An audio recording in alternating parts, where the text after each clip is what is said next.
Susan George is the founder and CEO of Mediary, where she launches and scales top brands on TikTok through strategic influencer campaigns. As a pop soul recording artist herself, she knows firsthand that pursuing creativity as a career seriously requires you to see yourself as a business. During the pandemic, she started making videos on TikTok and was able to negotiate and land big brand deals. People started to notice and were like, hey, Susan, can you help me do the same? She now works with a variety of creatives to find unique ways to monetize, specifically on TikTok Shop. In this conversation, you will hear how she has landed and negotiated with big brands and how she helps other creatives not just sell other people's products, but make their own. This, my friends, is the incredibly gifted Susan George. But most folks don't read a book and then have a Cliff Bar campaign. What are you doing? What are you willing to do that other creators aren't doing? So there's a difference between a quality creator who is giving valuable information and has an engaged audience and somebody who knows how to move products. Lord Jesus.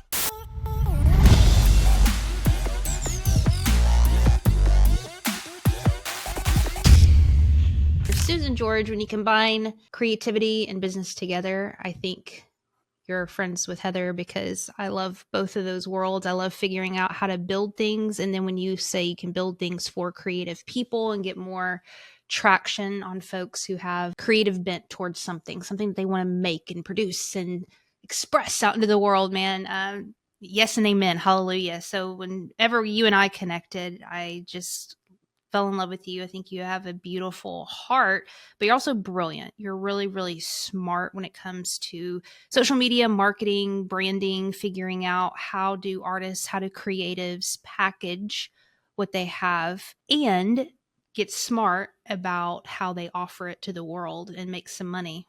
Because who don't want to make no money? Who don't want to make no money up in here? Right. So Susan George, you live in Seattle, right? I do. And thank you for that very, very kind description.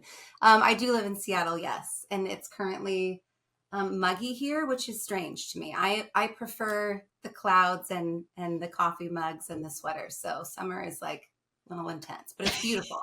Don't move to Georgia. Don't move to Georgia. Listen, you started off, tell me if I'm wrong on this. Mm-hmm. You wanted to have your career in music. You are an artist. That was your dream, or am I wrong?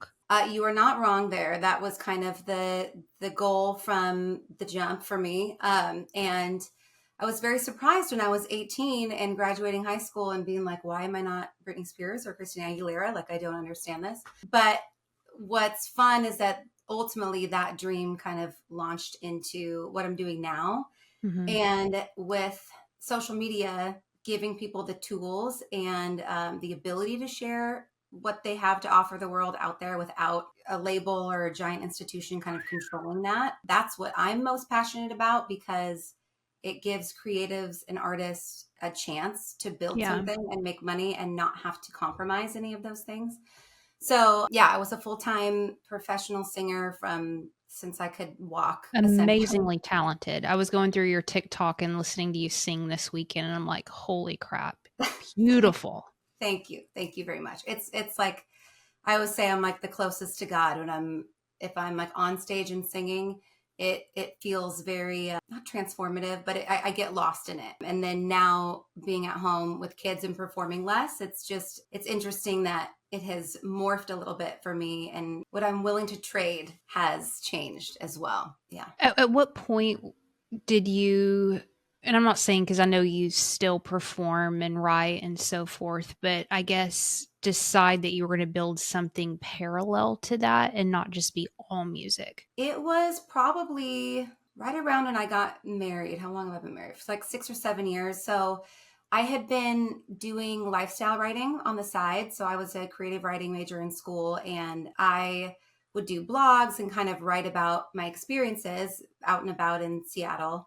And that soon turned into content where I'd have an article and I would approach it in the storytelling way of how can I make this interesting or funny. And then as I was writing that, and as social media came out and I got really serious about my personal branding, I started to create content and tell those same stories. And where the agency really took off was during the pandemic. My son was 8 months old, and I was really having a hard time with juggling, how do I be this like independent badass musician who has the freedoms that I used to that aren't allotted to me anymore, and pursue what I want to pursue. So the only book that was out at the time called Influencer, and I read that. Brittany Hennessy is the author, and I connected with her, and she really guided me and was saying, hey, there's creators on these apps that when they do have a baby, their career explodes because people want to know what they're using, how they're using it, what's working. And that was kind of the first conjunction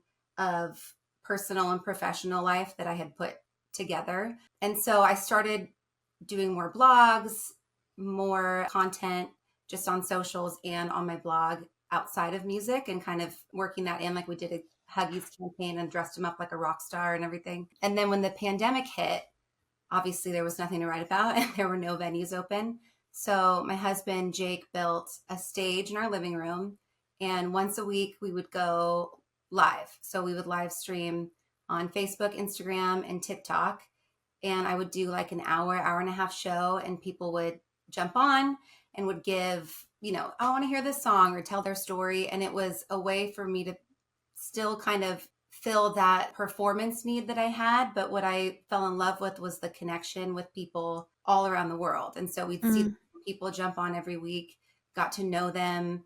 And that was really impactful for me, especially on TikTok. It kind of blew up, and I built my following there, and just really found a community on TikTok that was different and outside of the scope of people who had already known me, because Facebook and Instagram is kind of like your friends and family and people you grew up with. So to have this instant connection and continued connection with these strangers all around the world was really eye-opening to me. And then I started connecting with other creators, specifically moms who were honest about the struggle, especially during the pandemic.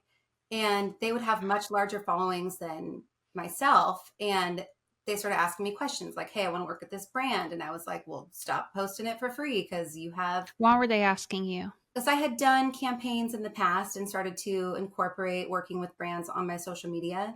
How? And it was... How did you know how to do that? From reading the Influencer book from Brittany Hennessy.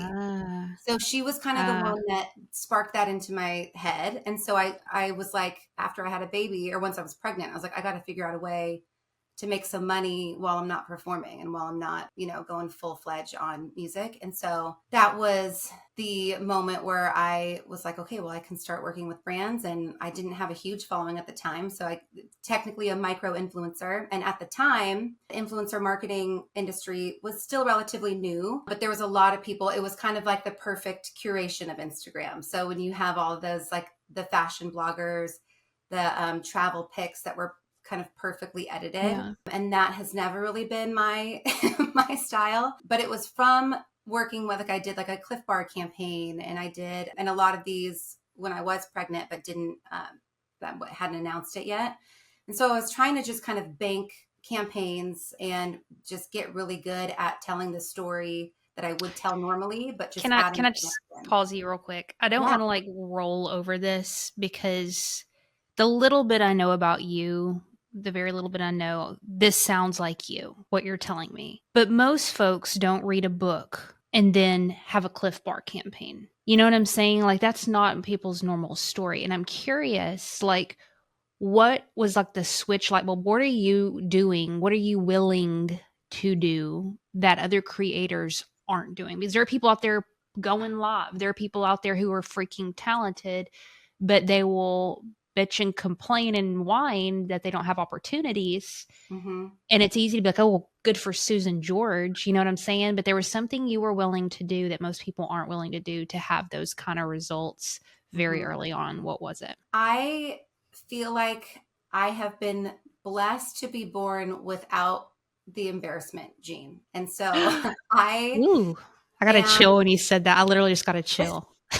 And not that I don't get embarrassed, but ultimately I have always had the ability to sometimes to a fault, the ability to put myself out there for the purpose of an exciting possible outcome. And that always outweighs any embarrassment or any backlash or anything that I would get normally. So that's something that I've always been very glad that I haven't had to deal. And people will say, "Oh my gosh, you're so brave for like putting yourself," and again, very authentically myself. Yeah. And I saw it on social media where they found that authenticity was the most powerful emotion, even more so than love. And that didn't surprise me at all because I have always really benefited from honest connection and friendships and just my personal life. And I don't know how to kind of put on the facade if you Yeah. so really it's okay, if I'm going to do this, I'm going to share my story. And I always choose action over fear. Not to say that I don't get nervous or fearful. I absolutely do. But I'm not sure what exactly it is, but I always will choose the action over anything else. So it's really just reaching out. I started getting emails once I did started posting on Instagram, and more like campaigns would reach out and I would just apply. Or I'd reach out to brands that I'd want to work with. And what was nice is I could incorporate it in with, I'd say, hey, I can do a blog about it, put it on my blog and on my Instagram. So I was really just trying to diversify my music. And ultimately, the goal was if people knew me personally, that's going to make them more invested in the music that I put out and the projects that I'm working on. So the whole Smart. purpose was if I show people who I am authentically and unfiltered for the most part, that's going to make them care about my projects as opposed to just putting out a song and being like, don't you want to listen to this? Because no, like if there's no connection with who's putting it out, it's not as interesting. So I kind of I saw what everybody was doing in the music scene locally. And I feel this is no shade. I just feel like I had reached the goals that I wanted to play, the venues I wanted to play.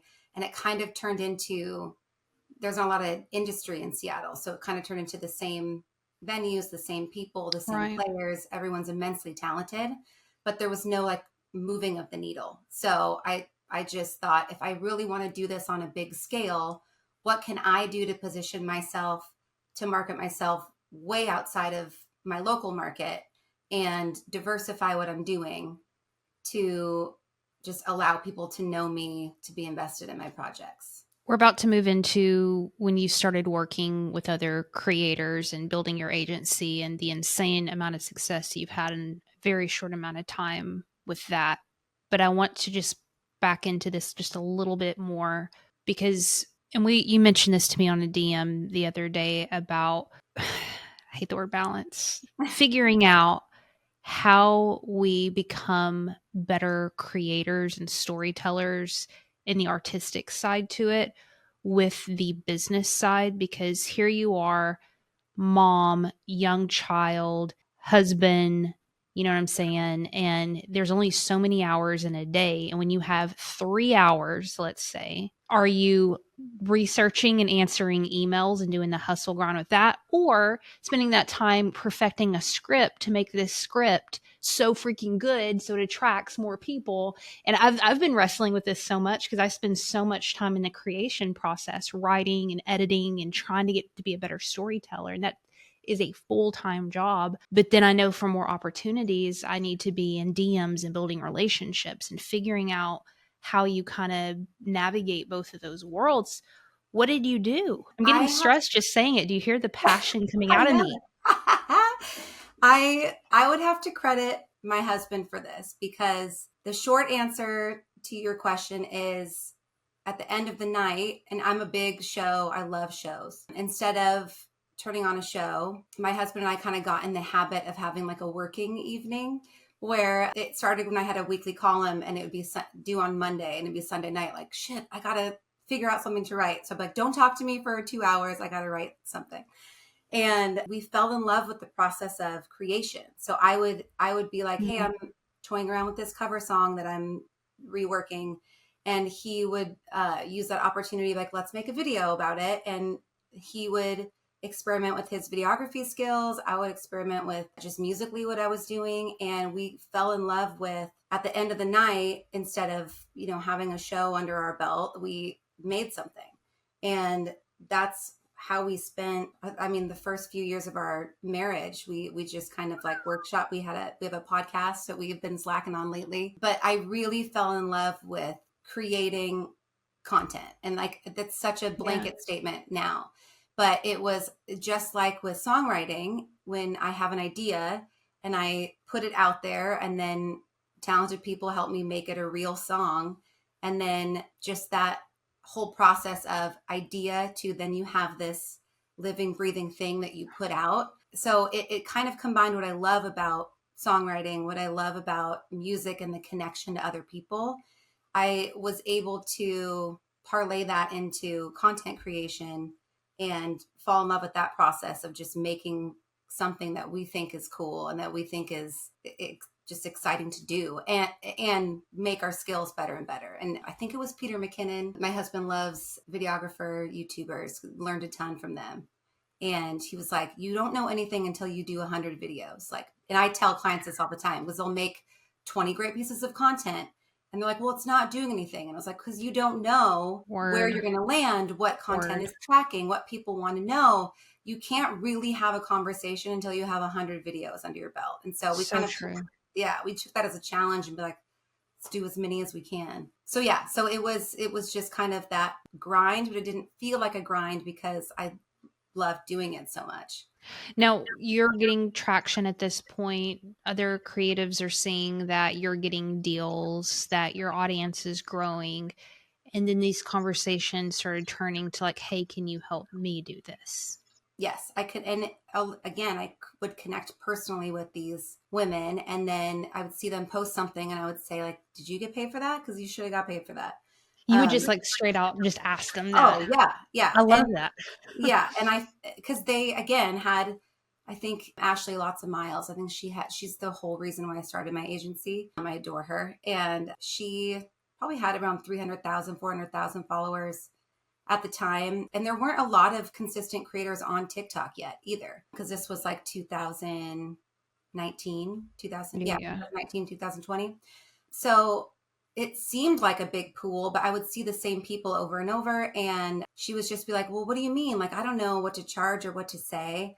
And I started kind of taking that over for her. And the first offer I was like, if you get offered anything, like run it by me first. Don't agree to anything for free. And I fell in love with the negotiation process because it wasn't about me anymore. It was about a creator who has a ton of value, a ton of power in her audience and how engaged her audience was.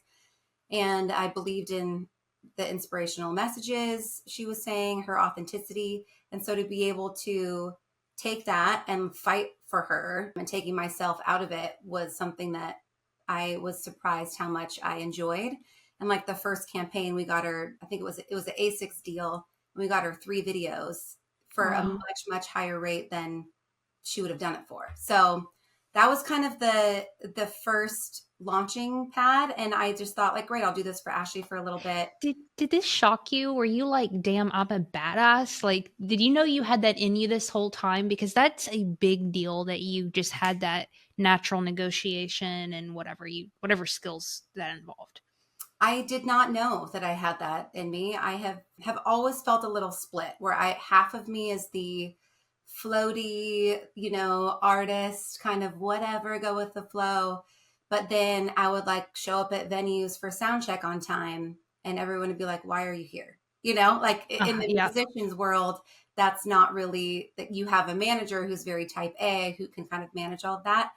And so the other half of me can be, I mean, it's ADHD for sure, but it can be, I just take things seriously and I take my word very seriously. So if I say I'm going to do something, I will do it 100%. And so it's always been a weird combination of those 2 parts of me. But in this instance, I was surprised because I never really considered myself interested in business. Honestly, I had like a teaching studio and did music, but that was my business.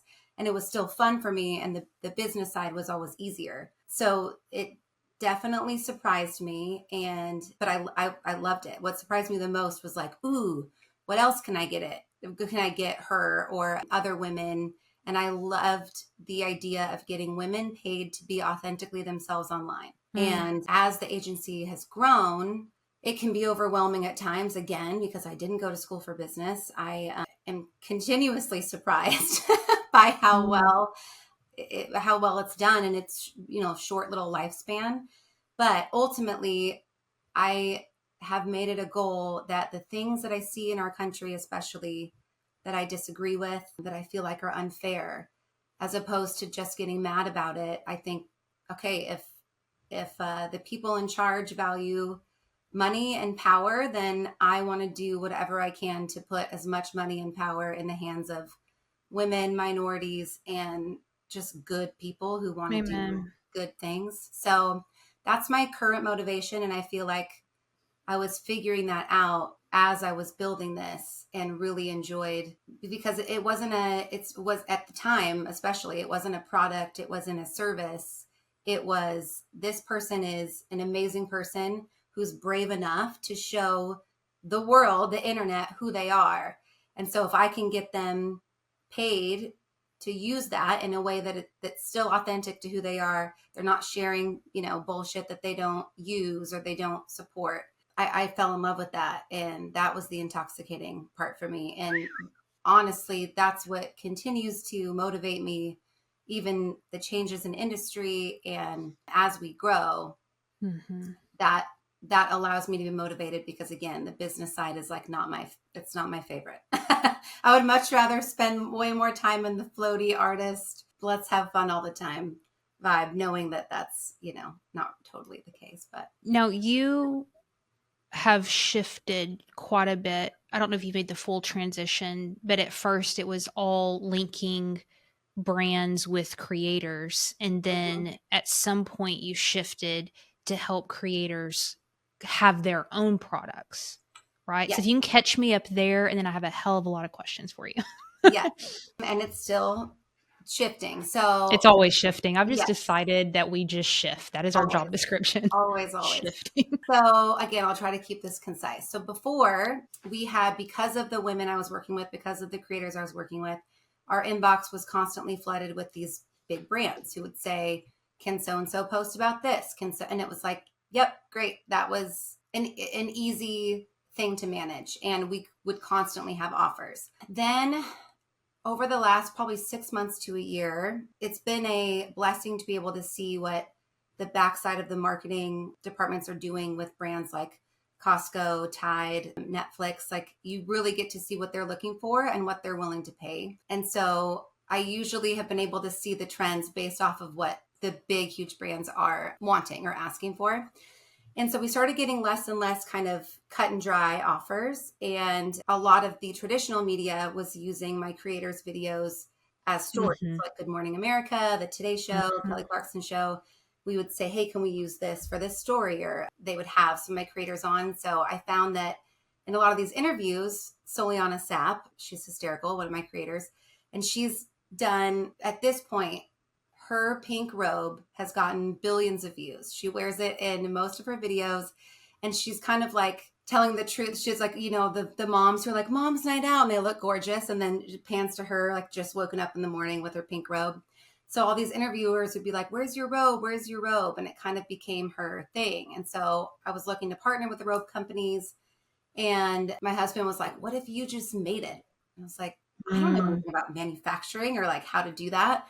And the more I thought about it, the more it was a challenge that I was willing to take on. So we did an exact replica of her robe. We found manufacturers.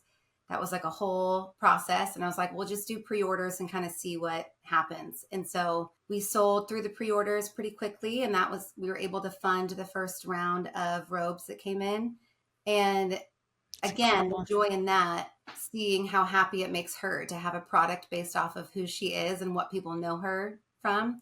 And now it's taking more of the role of like girls' weekends. People will buy like 4 or 5 at a time. Oh. So as the industry was changing, I wanted to have some stability for these creators. I wanted them to have more control. So the way to do that, in my opinion, would be have a product that is theirs, that is based off of them and what they have already put out. So that can kind of be sustainable and isn't based off of brand offers. It's like, hey, what do we want to do with this? And then as TikTok Shop has been growing, that has been a game changer because it kind of took a lot of the missing pieces in the influencer industry that I feel like we were kind of filling a lot of those gaps. And it has taken a lot of those barriers away. So it gives you access to creators. Follower count doesn't matter as much anymore. And they're able to scale a lot of like American medium-sized businesses really fast and in a way that hasn't really been done before. So we've been working with a handful of people at TikTok for the past year or so. We took my husband's brand, who I turned into an influencer after we were creating all of these things. I was like, you need to do videos about cannabis education, go. And now he's got a huge following and was able to develop products based off of his audience and based off of what they wanted. I wish this was a 3-hour conversation. You've I said know. like 5 things. I'm like, what the hell? I can hear how you just was like, oh, and then I turned my husband into an influencer. What? How? You know what I'm saying?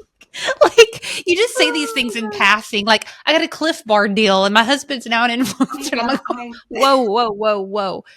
Okay, I don't want us to go too far down this rabbit hole, but just give me a couple. No. Give me a couple high level just takeaways from like, okay, your husband has this cannabis business, right? Mm-hmm. Like, what advice did you give him that helped him build a following? Okay, so he is extremely knowledgeable and loves to talk about cannabis, the health benefits. He approaches it very scientifically. Okay. It started with friends of ours that got breast cancer or were struggling with cancer. And he had the first legal medical shop in Washington about 15 years ago, probably now. Wow. And they had a program where they would gift product to cancer patients to help them with their symptoms and as they're going through treatment. So we had a lot of people come to us as opposed to going to a dispensary and say, hey, can you educate me about this? I don't really know. And they'd be really hesitant. And so it started off where he would just kind of give all the info in an email and I was forwarding the emails and they'd have questions. And it was kind of, I was the go-between. So I just told Jake, and he is now, but he was not the kind of in front. I was kind of more the performer in the relationship. And I said, just put this information in videos. People need to know it, especially if they're sick and this helps them. Put it in video so I can just send them a video. And you should really just start making content about it because this is valuable information that people need to know. And the trend at the time on social media was education-based content was doing really well. And so I just really encouraged him, turn the camera around, and I was glad that he was able to kind of get through his initial fear to do so. And he had been watching me do it for a few years now. So he has now a giant following and has developed products based off of what his audience wanted. And he was able to take terpenes, so the elements of a plant, just like how lavender the smell of lavender kind of calms you down. Mm-hmm. There's scientific elements in that. So he took the elements of the plant that makes you creative, calm, energetic, and social. I took out the THC, no CBD, so no psychoactive effects. So you can have it settle, but you could have it throughout the day. I take the creative all the time and it feels like ADHD medication. Like I can actually focus and finish a job the whole way through. So we decided to experiment with that on TikTok Shop. It was a bumpy road, but we now are, they've surpassed $1 million in sales on TikTok Shop alone. Oh my God. And that's huge. Yeah, it's been really fun. And like I said, again, through trial and error, we'll always try out different marketing tactics and different things on his business or my business, find out all of the pitfalls, what works, what doesn't. And so when I do take a client on, I can say, especially in TikTok Shop, because there's all these markers you need to hit. And if you don't, it's really hard to dig yourself out of that hole. So I can advise brands and businesses, hey, this is how you need to do it so your store doesn't get shut down, so you get the reach you want to get. And so working together and kind of fighting through the failures and the learning lessons with that has allowed us to be a more helpful resource to businesses and brands that want to grow. So that is the biggest need I'm seeing right now is within TikTok Shop, how to scale products and brands through there. The tricky part is that a lot of the influencers or influencers, creators on there. They can make a lot of money, but their content isn't very polished and their follower count doesn't really matter. But if you're a brand and you can have 1,000+ people talking about your product, kind of what do you care? But the hole and the gap now is they could pay out big commissions to creators, but they don't give a flat fee like is more traditional influencer marketing.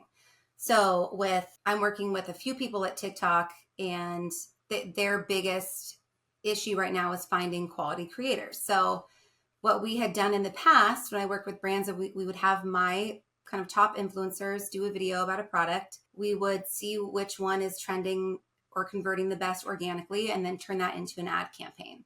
So TikTok Shop, it kind of does a thing where you blanket send a bunch of people and you can get a few quality videos out of that, but it's just a lot more, it's just less curated. Let me ask you what you mean by that, because I'm shocked to hear you say that they're having a hard time finding quality creators, because in my mind there's so many quality creators and I feel so discouraged at times because I'm like, there's a sea of quality creators. What do you mean that there's not? So there's a difference between a quality creator who is giving valuable information and has an engaged audience and somebody who knows how to move products. Lord Jesus, tell me, what does that mean? So there are a lot of people out there who will just post their whole page has become a product review page, and they're able to make a shit ton of money on commissions, done really well, but it's not a polished piece of content, or it doesn't have just the same polish of a effective ad campaign as of yet. And there are quality creators who have this really great audience, but if TikTok is prioritizing content with a product attached and pushing those out, and they're hell bent on catching up with Amazon, and they're putting almost all of their effort into forcing TikTok Shop to work and to be something that is here to stay. So the challenge is, how do you take the creator who has this community and who has more of a relationship with their audience and infuse products in a way that doesn't feel gross? I was just about to ask about that. And one of those is to have a product that's based off of them. So like the robe for Soliana, or I'm trying to convince Ashley to do a reflective vest because she's a marathon runner. And so then, like me, if my content, it would be like books, because I always have a book in my content. So something that's already there, that's already been a part of the content. Yes, correct. That makes complete sense. People wouldn't bat an eye. Like, yeah, of course they're having a product that is attached to their brand already and like who they are. And very similarly, I would advise my creators, on Facebook and Instagram, and we'd have these bigger deals. We do have to be choosy, because we would want maybe 20% product-based content or ad content, and then 80% who you are and just your story and whatever you want to put out. So these bigger brands like Dove and a lot, like there's some more in the home space that are coming on, they can get to a ton of creators, but they're not necessarily videos you can use in an ad campaign. And it's very hit or miss if it's going to track or not, if they're even going to get a lot of views or a lot of conversions. So because there's so many creators. Let me ask you real quick. Yeah. Is that because of the creator not having the story and like whatever creative way that they're sharing the product? Is that kind of the differentiating factor of whether it's working or not? Is it the creative element? It's the creative element, and it's how it's shot. And yes, like quality. Quality. They don't really have the story element. But that being said, because TikTok is pushing a lot of those just product-based videos right now, you could have a creator that doesn't have great quality, isn't a great story, but their video pops off. What has been really effective is if you have quality visuals, quality storytelling, and a product attached. That's where you've seen where a video can pop off to 1 million+ views and really kind of set the store or the product that you're pushing in motion. So as I Hold on. Yeah. Sorry. No, it's okay. I keep interrupting you. I'm just so confused by that because what I have heard a lot, it's been said to me on this show. In fact, last week, somebody told me on this show, Mhm. is whenever you couple creator with product, views go down naturally. People like, and you're like, oh, some of these pop off. I don't understand how, because whenever somebody has a CTA in something, buy this now. People Yep. hate that shit. So, Right. like, what's the Traditionally, difference yes. here? The difference is TikTok they did the creator and the community platform first, as opposed to Amazon, which was product first, try to do the influencer thing afterwards and connect it. TikTok has made it available for creators, regardless of your follower count, regardless of anything. You can make money through affiliate links. They have more control over the dial than I feel like people would like to admit. Yeah, And so if that is what they are pushing and they got can it. recognize, oh, this product can pop off because we have a good creator and a product, that's what they're going to make sure gets to a certain amount of people. I have found the more you play the game they want you to play, they will reward you handsomely for doing that. That makes a lot of sense. Okay, Yeah. sorry to interrupt No, you. it's okay. Keep So going. we had seen this with Jake's company, and he again, because now he's much more polished with his content than I am, and he will plan a script. I'm always like, I'm run and gun, just like thoughts spewing all over. So that's what we saw happen with him. He did really purposeful quality content about his products with his products attached. But because we were excited about that, I would go to other clients who we were doing content for or have a product that would scale really well on TikTok Shop and tried to be like, hey, there's opportunity over here. And there were so many barriers to entry just because TikTok Shop is very much like building the plane while it's flying, and it's not perfect and it's far from easy at this at this stage. And so I started to see the barriers to entry where people would be like, this is too hard, I'm not going to do it. So I try to see the gaps and then create a service that can help. And so what Mediary created is a TikTok shop called the Viral Collection. So I'm just trying to do this short. So with TikTok Shop, once you have a shop up and running, you have to reply to customer service within 24 hours. You have to upload a product within a certain amount of time. It's very hard to get a product approved. And there's all of these things that can go wrong. And it can be very time consuming, very tedious. What I wanted to do was create a plug and play situation for brands, especially women and minority owned brands who have a trendy product that can improve your life. We can onboard it onto the Viral Collection. So they don't have to worry about setting up their own store. We'll just plug it right into ours and use our influencer network to promote it. So we can scale brands that we believe in, that we think would do well, and kind of take out all of those pain points for the creators. So this is like a relatively new thing that we have launched, but we have our creators products in the Viral Collection. I have Jake's products, the terpene gems from Suncliff in there. I just brought on a new client and it's women owned. She's such a badass. She was responsible for getting Starbucks to sponsor some of the first like Lilith fairs. And she has a mushroom coffee company, and they have like mushroom adaptogens that go in your coffee, and then they have ready to drink ones.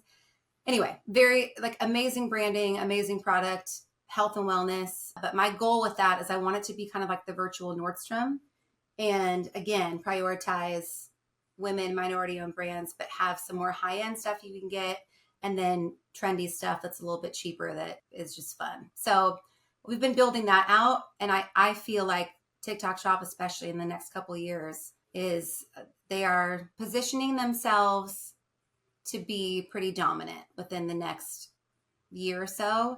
And I feel like a lot of the bigger companies and brands are now recognizing that, especially through live stream selling. And that being said, it is a challenge to incorporate all of that in and still have the integrity of the creator and what they built, and making sure that they're staying true to that. So that's my current challenge, is trying to balance all of that and make sure that we can be helpful for brands and kind of be a part of where the new focus and where the money is, but then also making sure that our creators get paid. And so part of that is going to TikTok and saying, if you guys do want quality creators, just like I did before, you have to give them, a baseline pay to start, and then negotiate a higher affiliate, because right now it's just all affiliate, affiliate percentage. And so making the incentive bigger for creators, so it does make more sense. So that's a lot that I threw on you, but a huge fear for, I'd say, anyone online who's putting out content, I think especially creatives, people who are bent towards creativity, is this deep fear of being salesy and running off their audience that they've worked really hard to curate. And that horrible comment that you get of like, oh, you're selling out now. Oh, you're all about money. Oh, you're all about this or that. How do you coach creatives, people who have worked their ass off to build X following and are now wanting to shift into sharing about products? How do you coach them through that tactically? what I say is, how can you create or promote a product that makes people feel the way they feel when they watch your content? How can you infuse something into their life that is similar to what they're getting from when they watch your content? So the goal is to kind of amplify that and allow them to have something tangible that connects them with the creator even more. So the biggest part, again, going back to authenticity, is this a product that you actually would use? Is this a product that you actually is a part of your life? Because if not, it's going to be really hard to convince someone otherwise. And that's kind of always been the baseline of the agency. And when we decide who we work with and why, is this, it's not just, is this a good fit? Is this authentically something that makes sense for who you are? And how do we bring people along that journey with you? If this makes your life better, how can it make their life better? How can it make them feel more connected to you? So whether that's, if you have certain sayings, like one creator I was working with, he has a lot of these isms that he says, and like to encourage and inspire people. So to infuse that in someone's life, maybe we have a coffee mug with his ism on there. So when they drink their coffee in the morning, they remember a video that had touched them, or they remember something that he said that made them overcome a fear. So that's the goal, is to focus on that every time. But I definitely understand the cringiness of people saying that, and that's nothing new. I think that will always kind of be there. So yeah, how do you do it authentically? And then if you do just kind of sling products and you're posting like that, people will know it and feel it and be upset by it. So we just try to avoid that as much as possible. And if it's something that doesn't feel purposeful, then you just don't do it. We have 3 minutes left. I'm going to throw you a doozy before we jump off. Okay. What is the case for creators going the product route versus digital product route? Because everybody thinks like, I could be a coach. I could teach people how to play the ukulele or whatever. Yeah. And I'm kind of more in that world, but I'm so curious about yours. What's the pros of going product as opposed to digital product? Honestly, I feel like you can do both. I feel like there's value in digital products. And I think TikTok Shop will eventually adapt digital products too, because there's such a big market there. Physical products, it really just has to do with TikTok Shop and the opportunity that is there currently with what they are pushing and what they're putting money. Got it. So it's really, if you want to grow on TikTok, but then you also want to have, just like when creators are advised to have their own email list. So regardless of platform, you have your following. It's similar with a product. If it's your product, regardless of what the market does, you will always have something that's authentic to you that could be a revenue stream that can also help other people. Good. We're going to have to do this again because I didn't get to like 58 of my questions. But I want to acknowledge, like, you built all this in less than 4 years. That is a big deal. And I hope you're so proud of yourself, not only like proving to yourself what you have in you, but also to the amount of people that you've helped and changed their lives. And I know you're just getting started with this. This was so cool. You should be so freaking proud of yourself, Susan George. But where, I just like saying your name, Susan George. Where would you like our listeners to go to if they want to stalk you, hire you? What do you have to offer? Where should they go? If they want to stalk me, go to Susan G Official across the board. That's my personal page. So I share business stuff and music stuff and personal stuff on there. And then if they want to work with me, just go to mediarymarketing.com or Mediary Marketing on socials. You can reach out there or wherever you would like. But yeah. I'm going to have to end this episode with a little bit of your singing or something. I'll have to get something from you because you're also a brilliant musician and I want people to listen to your music. You have that too in your link in bio as well, right? Yeah. You can listen to my artist name is just Susan G. And so you can listen on Spotify, iTunes, wherever you find music that you listen to. Yeah. And I just released a holiday album this last year. So around Christmas time, just start playing my EP because it's now one of my new favorites. You're like, just saying. I think that's what makes it cool, people who work with you, is because not only are you obviously really great at marketing and like you said, have that courageous bone in you, but you're also an artist yourself. So you get it. You really get it. Yeah. Thank you. Thanks for your time today. This is awesome. Thank you very much, Heather. This was so fun. I appreciate you having me on.